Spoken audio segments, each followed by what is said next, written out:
Good evening. My name is Kendrick Bartley. I'm going to be presenting my evidence number 6, and I want to talk about briefly what the project's going to be about. It's going to be the best instructional practices to increase student achievement. I'm presenting this to the school improvement team today, and I want to discuss Magnolia Elementary just a little bit before we go into detail with the project. Magnolia Elementary is in Wilmington, North Carolina on Highway 301. We have approximately 800 students, and out of 800 students, nearly almost 400 of them are Hispanic because we have a 45% EOL population. And that's something to take in consideration whenever I'm presenting this project. And the purpose of this project, I want to go into the data collection, the purpose, the research-based strategies, goals, expected outcomes, and timelines. And once again, this is the best instructional practices to increase student achievement. So when we're discussing the data collection, I looked at EOG scores and just see where we were performing in previous years. I also looked at North Carolina Teaching Working Conditions Survey, as well as a climate and cultural survey that staff filled out. I do have some proficiency goals here, but I also want to show it to you in this graph. I think this will give you a better illustration of what we're looking at here. So when we're looking at the data set here, I want to focus right now on the 18-19 school year. I can tell you in the 18-19 school year, Magnolia exceeded growth. And if we're looking, we had 46.4 in fourth grade, 41.3 proficiency in fifth, 27.3 in sixth, 32.4 in seventh, and 47.2 in eighth grade reading. Now, I want to look here at 2021. As you can see, you see the big gaps, how we decreased. And of course, we could say this is because of COVID. We know that had an impact on our proficiency goals, but we got work to do. And that's the purpose of this project. We want to close the achievement gaps, and we want to increase our student achievement overall. So we got to make sure we don't need a 14.5%. And in fifth grade, we went from 41.3% to 18.5. Sixth grade went up a little. In seventh grade, we had 32.4 and dropped to 22.1 proficiency, and 47.2 to 23.9. And the same thing in math. If I'm looking at fourth grade math, in 18-19 school year, we had 73.7 proficiency. In 2021, it dropped to 23.2. In fifth grade, we had a 59.2 proficiency in math, and we dropped to 23.2 during the 2021 school year. In sixth grade math, we have 41.8, and we dropped to 26.4 in the 2021 school year. Seventh grade, we went from 29.5 to 19.7. Eighth grade, we went from 37, and last year they had less than 5% proficiency. So that is where we are with our EOG scores from that school year. That's the data that we're looking at. Now, of course, like I said, we do have work to do, and that is the point of this project. And that's the data that I was just discussed. Now, the purpose of this project is to increase student achievement. We want our students can receive high quality education. Teachers are using effective teaching strategies to reach all students. Teachers are held accountable for their teaching practices. Teachers are growing as professionals, and best instructional practices are being used according to John Hattie and other researchers. I can tell you our administrative team is very, very big on John Hattie's research. And in our conference room where we hold our POCs, we have a lot of research in there from John Hattie. And that's what we allude to a lot whenever we're holding our POC meetings. So some of the research-based strategies, and some of the ones that I discussed in my paper, was small group tutoring or intervention, peer tutoring, teacher pedagogy, and I touched on culturally responsive teaching.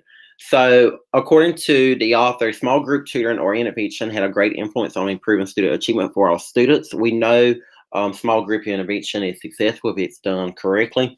And whenever we do our walkthroughs at Magnolia, we definitely are looking for this strategy in our walkthroughs, as well as it is implemented in the lesson plans. According to the authors, evidence was found during the study that proved small group instruction led to the largest achievement gains for participants in subjects reading and math.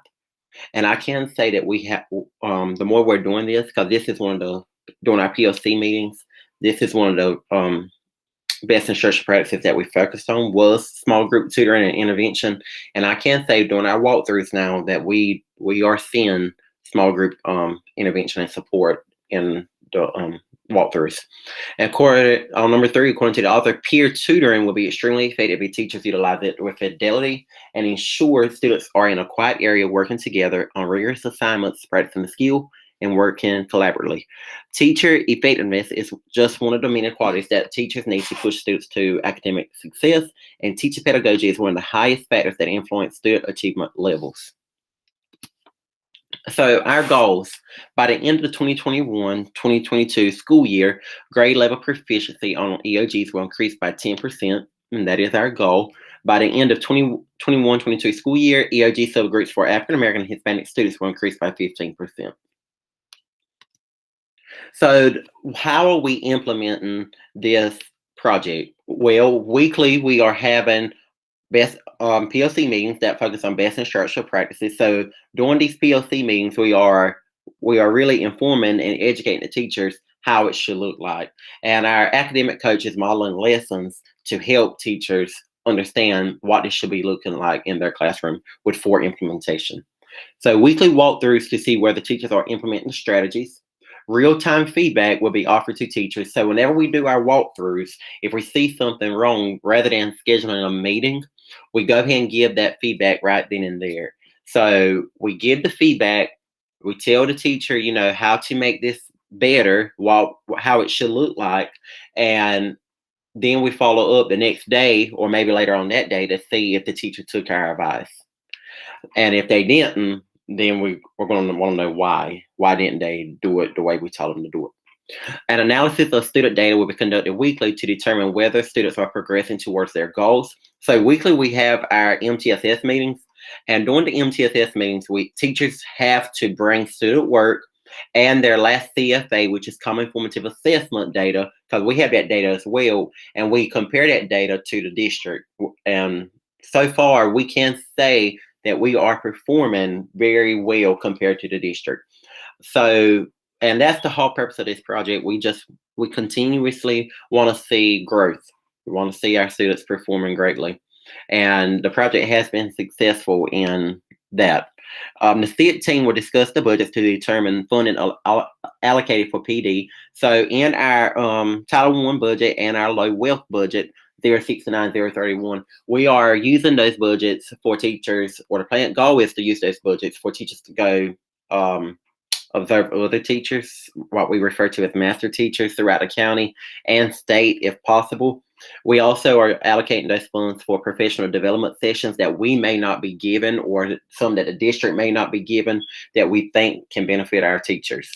And when these teachers do go to those professional development sessions, they are responsible for coming back and conducting a PLC meeting with their peers. Full implementation will begin in November, or has begun in November 2021. Teachers are allowed to be the master teachers throughout the state twice a year. So the outcomes, as I said, we did exceed growth in 2018, 2019, and that is our goal for this year as well. We do not want to just meet growth, we really want to exceed it, and I do feel like we will do that. Teachers will continue to grow as professionals, and teachers will learn the best instructional practices to utilize in their classrooms. That's the whole purpose of this project. And those are my references. Thank you.